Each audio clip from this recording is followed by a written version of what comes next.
이 세상에 존재하는 모든 사람들을 둘로 구분할 수가 있겠습니다.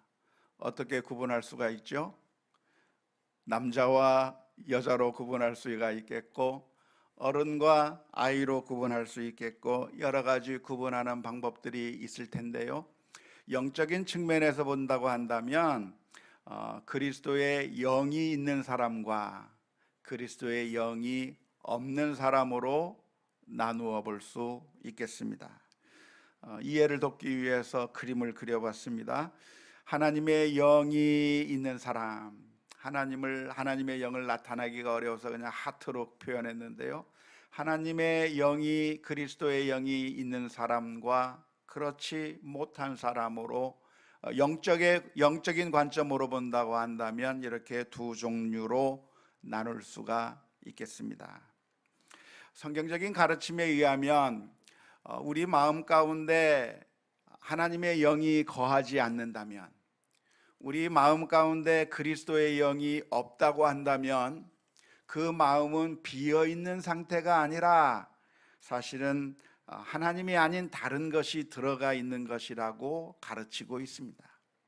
우리의 마음이라고 하는 것은 비어 있을 수가 없기 때문에 하나님의 영, 그리스도의 영이 있다고 한다면 그리스도의 사람이 되겠지만, 그러나 하나님의 영이 아닌, 그리스도의 영이 아닌 것이 들어있다고 한다면 우리는 하나님의 사람이 될 수가 없고 사탄이 우리들을 지배한다고 말해도 과언이 아닐 것입니다.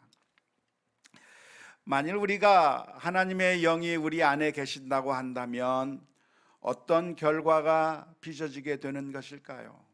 우리 안에 그리스도의 영이 있다고 한다면 어떤 일이 벌어지게 되는 것일까요? 오늘 읽은 로마서 8장 11절 말씀은 이렇게 표현하고 있습니다.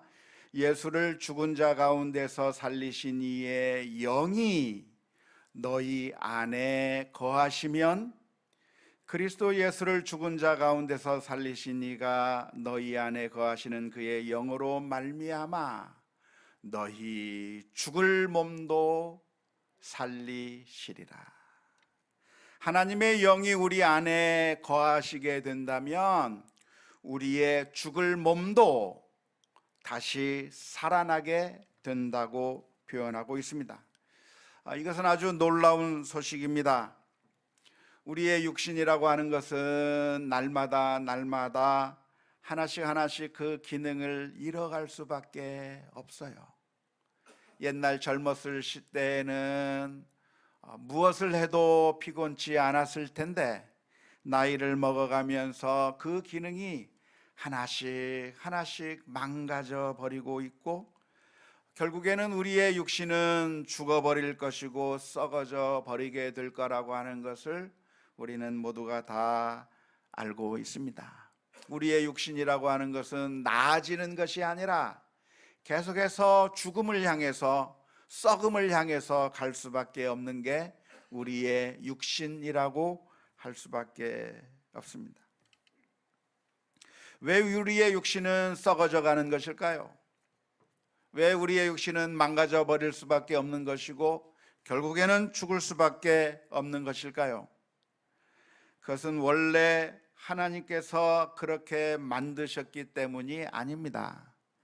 하나님께서 원래 인간을 창조하실 때에는 하나님과 영원히 교제하며 행복을 누리며 살 수 있도록 만들어 놓았지만, 그러나 죄가 이 세상에 들어오게 됨으로 말미암아 모든 것이 망가져 버렸고 결국 죽음을 향해서 달려갈 수밖에 없는 게 우리들의 육신이라고 할 수밖에 없고, 누가 먼저 그렇게 되느냐, 나중에 그렇게 되느냐의 차이일 뿐, 그 어떤 사람도 예외 없이 우리의 육신은 자꾸만 후패해져 갈 수밖에 없고 약해져 갈 수밖에 없고 결국에는 썩어지고 무덤에 묻힐 수밖에 없는 게 우리의 인생이라고 할 수밖에 없습니다.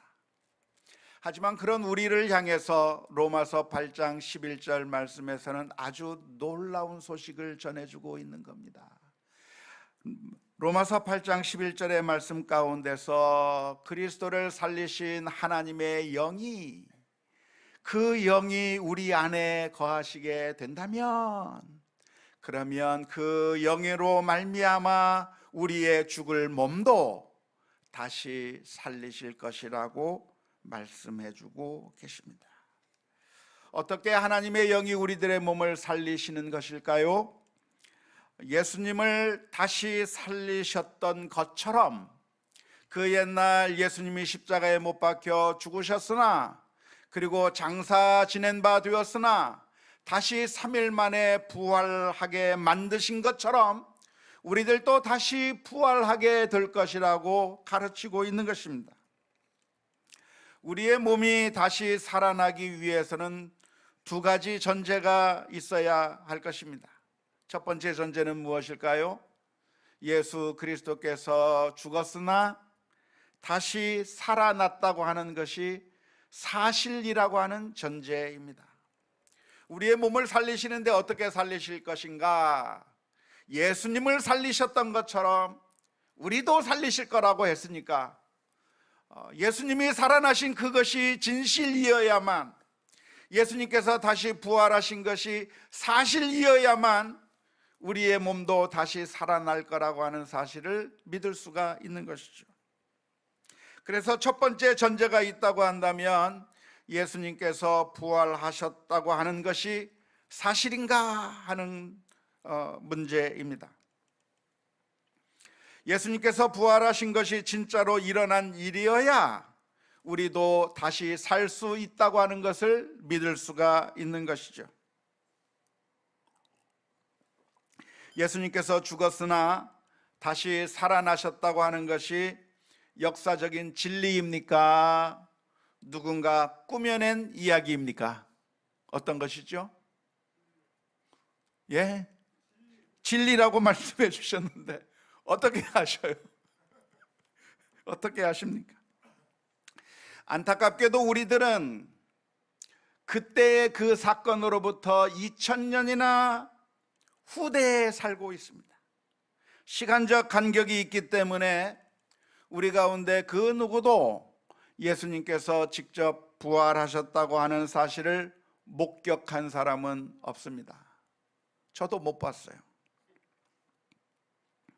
보지도 못했는데, 우리가 직접 경험한 것도 아닌데 예수님께서 부활하셨다고 하는 사실을 믿을 만한 그런 이유가 우리에게 있을까요? 우리가 직접 목격할 수 없었다고 한다면 그 부활에 대해서 증언했던 그 증언이 과연 믿을 만한가라고 하는 것을 따져보아야 할 것입니다. 누군가 증언을 했다고 한다면 그 증언이 참된 증언인가, 믿을 만한 증언인가, 믿을 수 없는 신빙성이 결여된 증언인가를 따져봐야 되는 것이죠. 왜냐하면 이 세상에는 수많은 증언들이 있는데 거짓 증언들이 너무나도 많아요. 대놓고 거짓말하는, 대놓고 거짓 증언하는 일들이 우리 가운데서 벌어지고 있기 때문에 과연 예수님께서 부활하셨는가 하는 이 증언이 우리가 믿을 만한 증언인가, 신빙성이 결여된 증언인가에 대해서 한번 따져보아야 할 것입니다. 우리가 그 증거들을 살펴보게 될 때 이러한 증거가 믿을 만한 것인가요? 믿지 못할 증언인가요? 믿을 만한 증언이라고 할 수가 있겠습니다. 왜 그렇습니까? 첫 번째는 그렇게 예수님께서 부활하셨다고 증언했던 바울 사도가 원래는 교회를 핍박했던 핍박자였기 때문에 그렇습니다. 교회에 대해서 반대하던 사람이었고 예수님의 부활에 대해서 철저하게 핍박했던 반대자의 입에서 나온 증언이기 때문에 신빙성이 있는 것이죠. 열렬한 지지자의 증언은 믿기가 어려운 것이죠. 신빙성이 떨어지는 것입니다.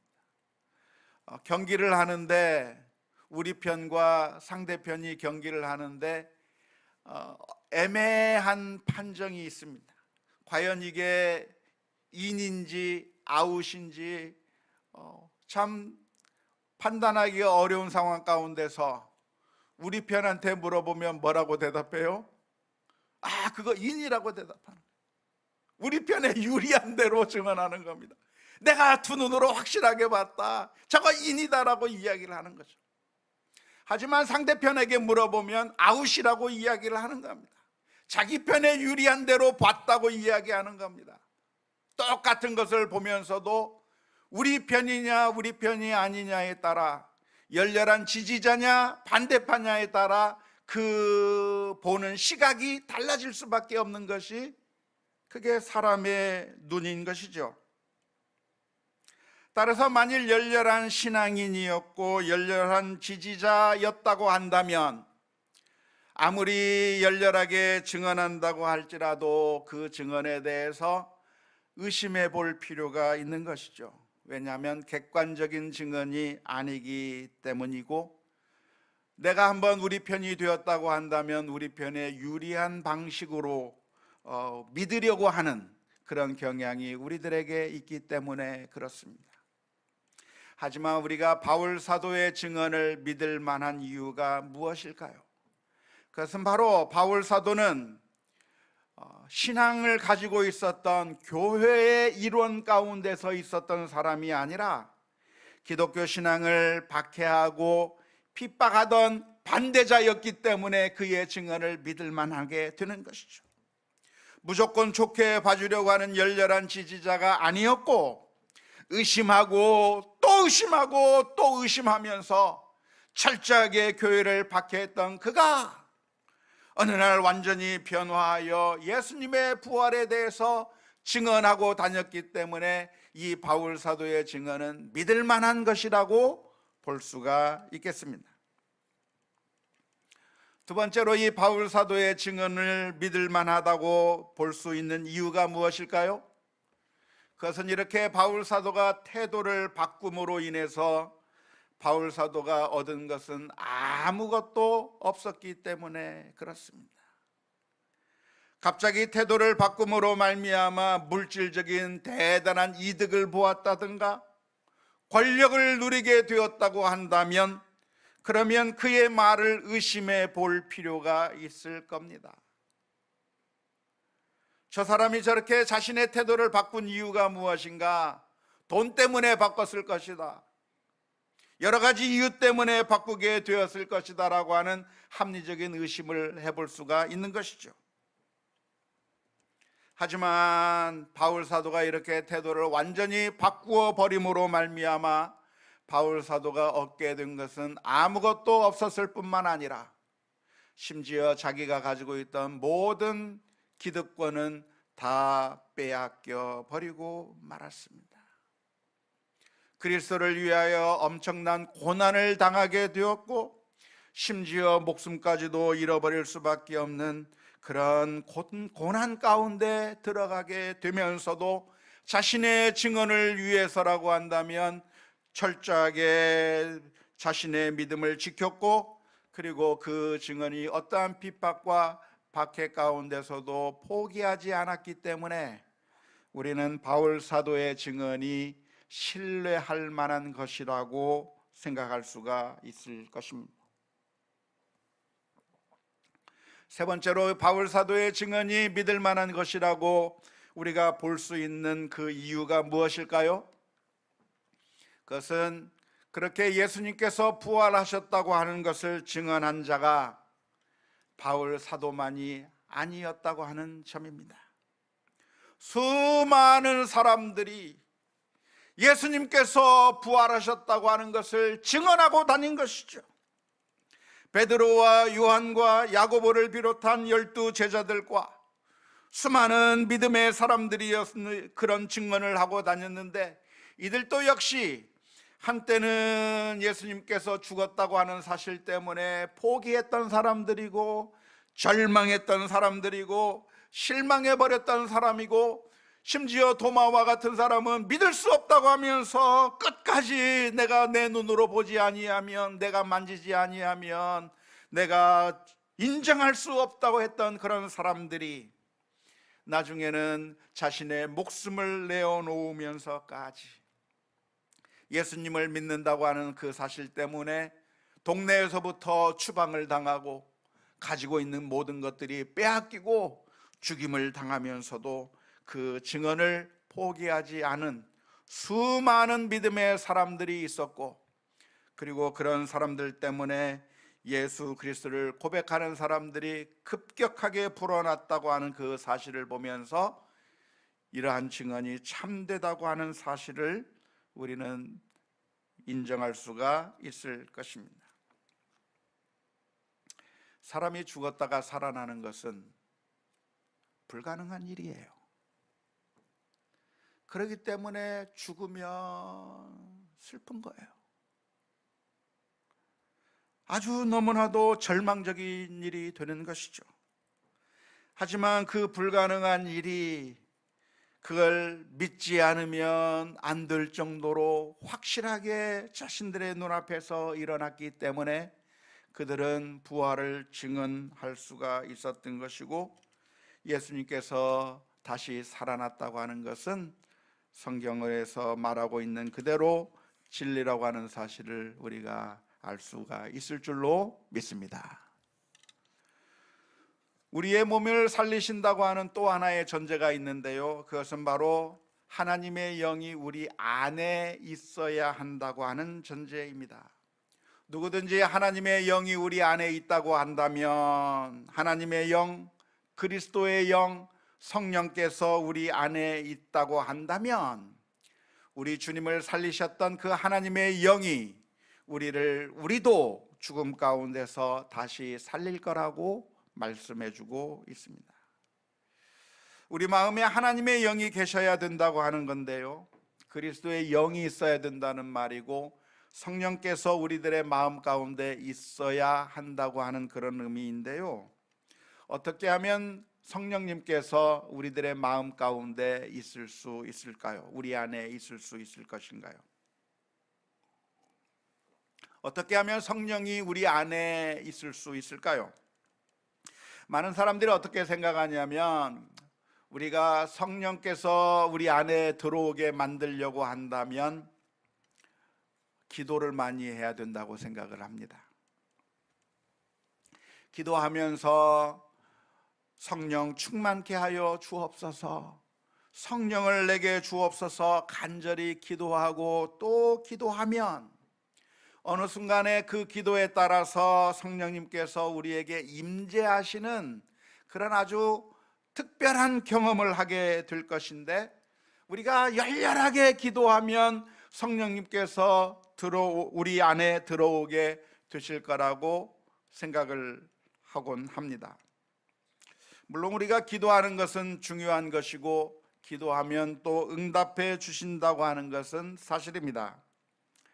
그런데 이렇게 성령 충만해지기 위해서 기도해야 한다고 하는 생각이 있는데요, 부흥회에 참석해서 통성으로 기도한다든지, 아니면 40일 동안 금식을 하면서 기도한다든지, 간절히 기도하면서 하나님 앞에 메어 달리게 되면 어느 순간에 성령의 임재를 경험하게 되고, 성령의 기름 부으심을 경험하게 되고, 그래서 성령 충만하게 해지게 된다고 하는 그런 생각을 할 때가 많이 있는 것이고, 그러면 어떻게 우리 성령님께서 우리 안에 들어왔다고 하는 것을 어떻게 알 수 있는가?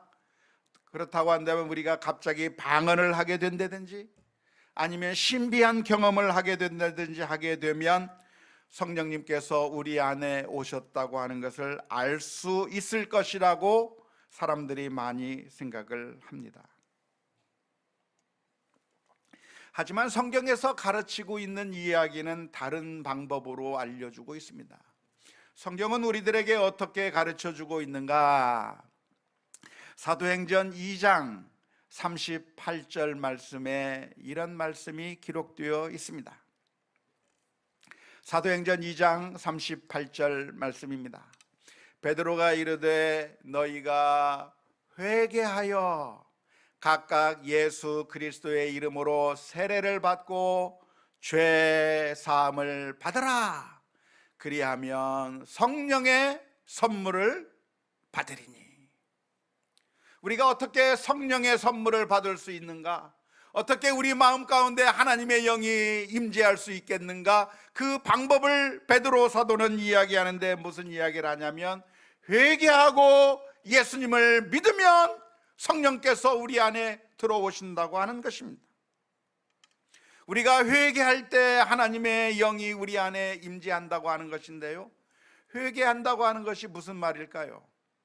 회개한다고 하는 것에 대해서 한번 그림을 한번 봤으면 좋겠는데, 우리는 생각하기를 회개라고 하는 것은 우리의 과거의 잘못을 뉘우치는 것이 회개라고 생각을 합니다. 물론 그런 요소가 반드시 있어야 되는 것이죠. 하지만 회개라고 하는 것은 내가 잘못했구나, 내가 이런 나쁜 짓을 했구나 라고 뉘우치는 것만이 그것이 회개가 아니라, 더 나아가서 지금까지 하던 삶을 완전히 바꾸는 것입니다.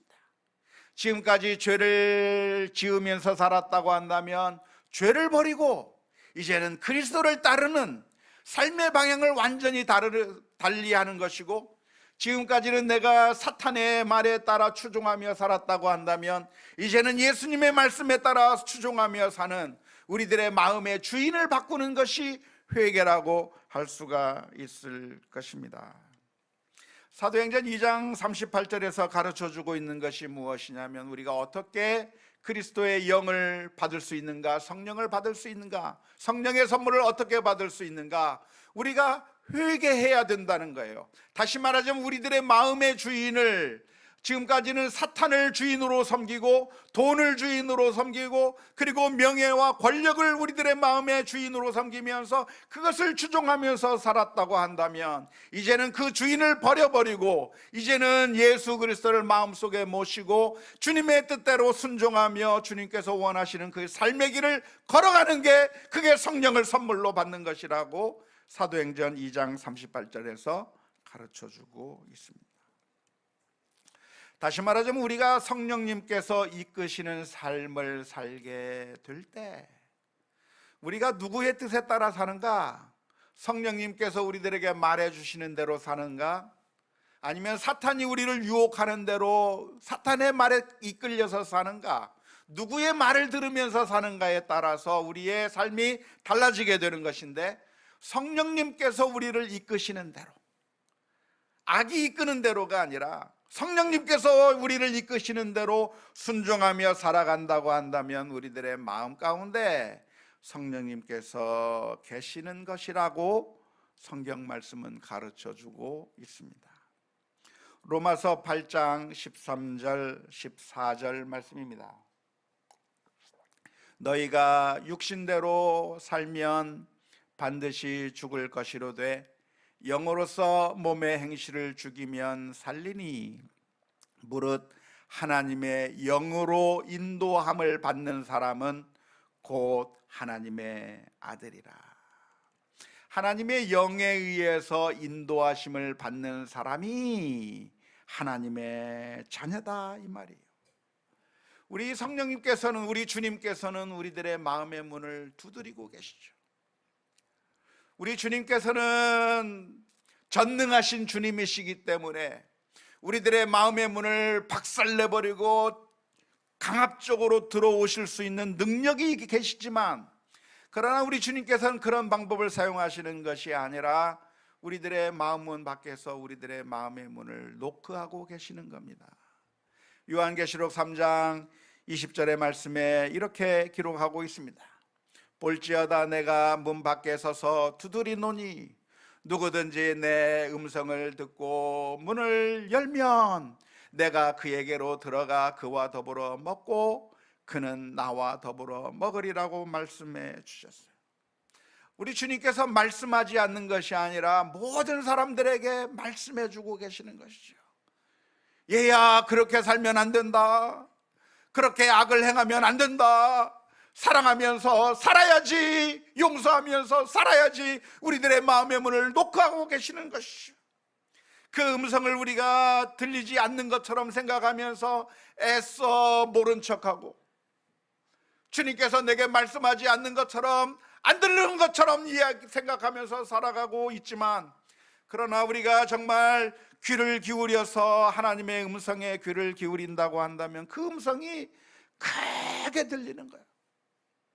주님의 음성이 크게 들리고, 그 주님의 음성을 들을 때 우리들의 마음의 문을 열고 주님의 뜻에 따라 순종하게 된다고 한다면, 그 순종으로 결단하는 의지가 우리가 결단하게 될 때, 그때 성령님께서 우리들의 마음 가운데 들어와 좌정하시고 우리의 마음을 주장해 주시는 것이 되는 것이죠.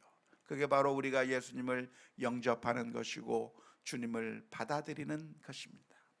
요한복음 1장 12절의 말씀에 이렇게 기록합니다. 영접하는 자, 곧 그 이름을 믿는 자들에게는 하나님의 자녀가 되는 권세를 주셨다고 말씀해 주셨습니다. 그 이름을 믿는 자, 예수님을 믿는다고 하는 것은, 예수님을 믿는다고 하는 것은 예수님을 영접하는 것을 의미합니다. 우리들의 마음에 받아들이는 것을 의미하는 것이고, 하나님을 우리의 주님으로 모시는 것이고, 그리스도의 영이, 하나님의 영이, 성령이 우리들을 지배하고 우리들의 생각을 지배하게 만드는 것이, 주님의 그 뜻에 순종하는 게 성령님을 받아들이는 것이라고 할 수 있을 것입니다. 만일 우리들의 마음 가운데, 우리 안에 하나님의 영이 계시다고 한다면 어떤 현상이 나타나게 되는 것일까요?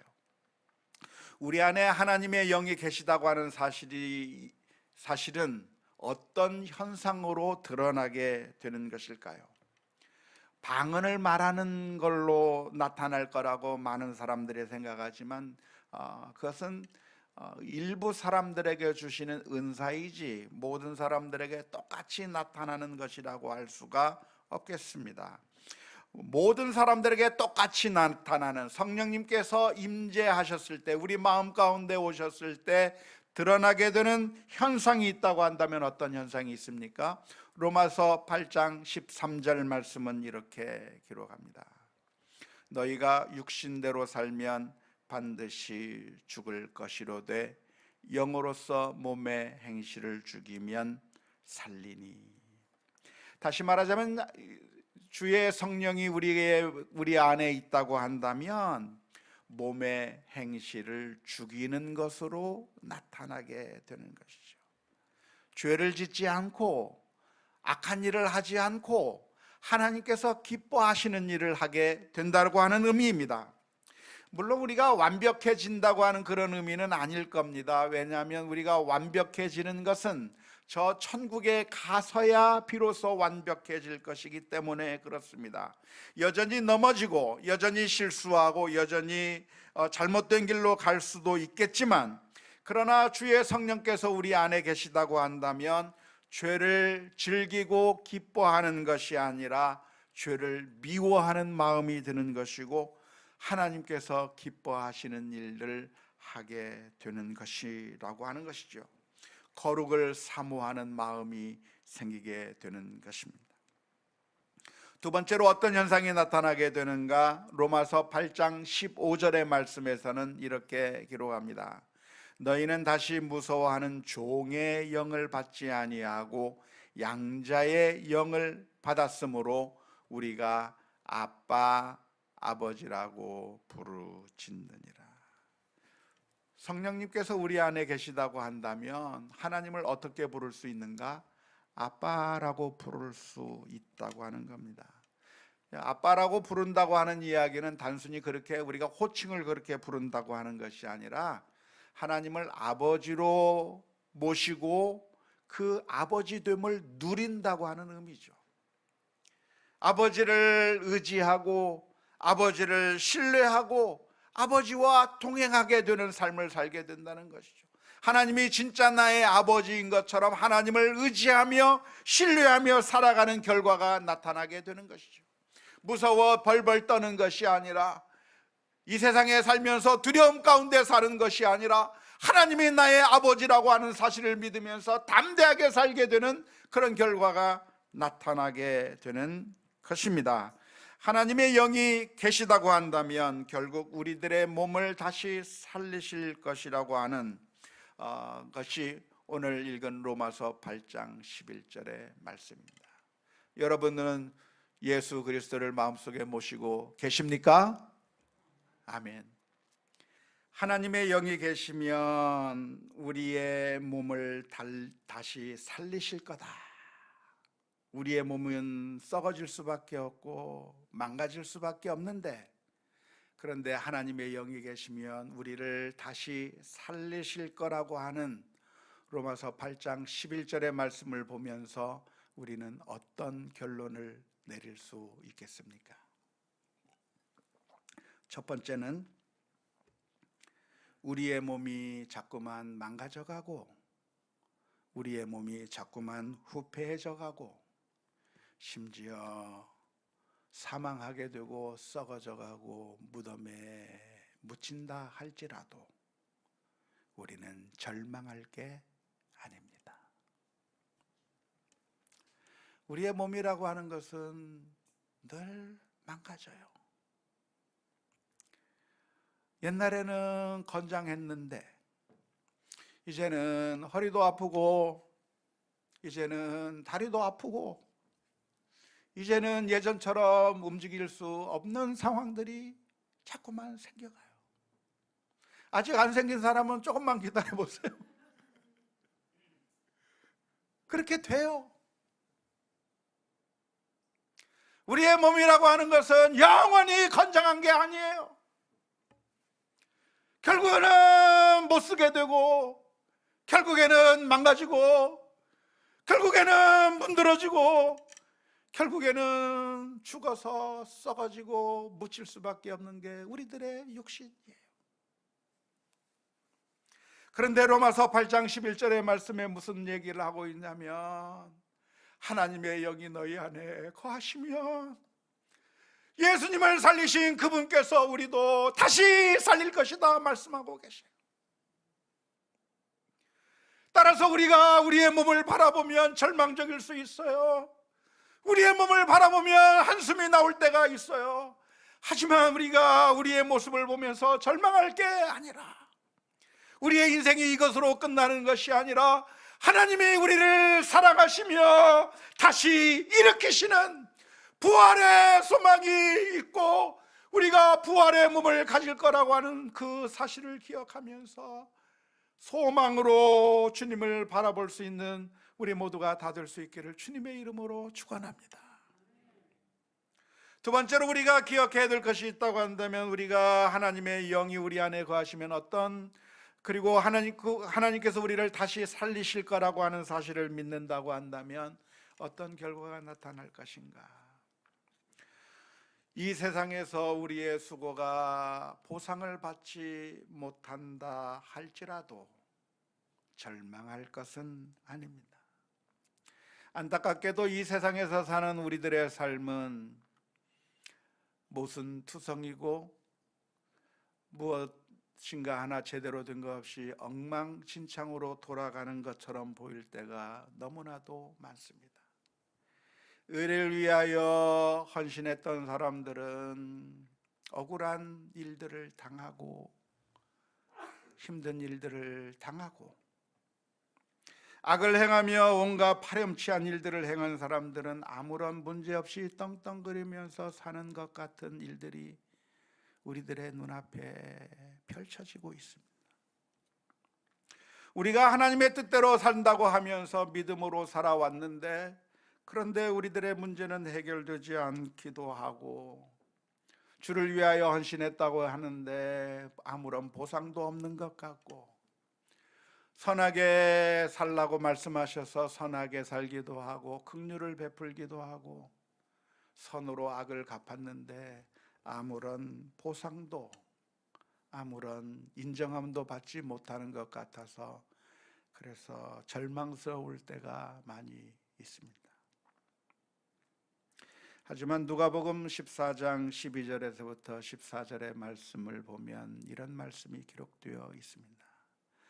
또 예수님께서 이런 말씀을 하셨죠. 또 자기를 정한 자에게 이르시되 내가 점심이나 저녁이나 베풀거든 벗이나 형제나 친척이나 부한 이웃을 정하지 말라.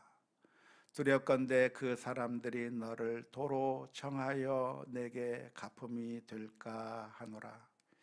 잔치를 베풀거든 차라리 가난한 자들과 몸 불편한 자들과 저는 자들과 맹인들을 정하라. 그리하면 그들이 갚을 것이 없으므로 내게 복이 되리니 이는 의인들의 부활 시에 내가 갚음을 받겠음이라 하시더라. 우리가 하는 모든 것들은 헛수고가 아니에요. 하나님의 뜻대로 사는 것은 아무 의미 없는 것이 아니에요. 아무도 인정해 주지 않고 아무도 박수 쳐주지 않고 아무도 나를 알아주지 않는 것처럼 보인다고 할지라도 하나님의 영이 있는 자들을 하나님께서 예수님을 살리셨던 것처럼 우리도 다시 살리실 것을 믿는다고 한다면 결국 그 마지막 날에 하나님께서 모든 것을 갚아 주실 줄로 믿습니다. 바리새인들처럼 이 땅에서 받을 보상에 갈망하지 마십시오. 그것은 저 하늘의 상급을 잃어버리는 것입니다. 우리가 바라보아야 할 것은 저 하늘의 상급을 바라보아야 할 것이고, 이 땅에서는 아무런 보상도 없고, 이 땅에서는 그 누구도 알아주지 않고, 이 땅에서는 무시를 당하는 것처럼 보인다고 할지라도 마지막 날에 부활의 때에 하나님께서 갚으실 것이다 라고 하는 이 말씀을 기억하면서 믿음으로 살아가는 우리 모두가 다 될 수 있기를 주님의 이름으로 축원합니다. 바로 그 사랑이 우리 주님께서 우리를 향해서 베풀어 주신 사랑입니다. 우리로부터 받기를 위해서가 아니라, 아니 우리는 하나님의 원수가 된 자였고 하나님의 뜻대로 살지 않았을 뿐만 아니라 하나님의 뜻과는 정반대의 길로 걸어간 하나님의 원수가 된 자들을 위하여 예수님께서는 우리를 건지시기 위하여 이 세상에 오셨습니다. 그리고 우리를 위하여 자신의 모든 것을 다 내어주셨어요. 수치를 당하시고 모욕을 당하시고 침뱉음을 당하며 우리를 건져주시는 그 놀라운 사랑을 저와 여러분들을 위해서 베풀어 주신 것입니다. 얼마 전 미국에 있었던 일입니다. 미국의 어린이들의 야구 경기가 있었는데요, 초등학교 학생들, 중학교 학생들을 이었을 거라고 생각이 되는데, 미국의 리틀 야구 월드 시리즈 지역 예선전이 있었다고 합니다.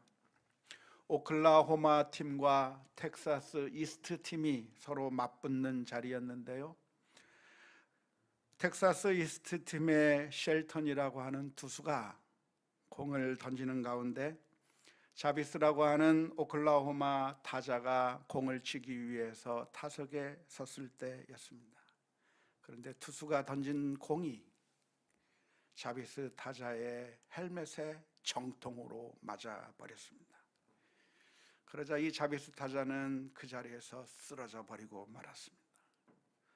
저거 정말 아프거든요. 저도 한번 맞아봤는데 정말 고통스러운 것입니다. 한동안 정신을 차리지 못하고 쓰러져 버린 그 자비스 타자가 다시 일어나서 일루로 걸어가게 됐습니다. 그런데 투수는 그 마운드에서 다음 공을 던져야 하는데 어린아이라 그게 너무 무서웠던 거예요.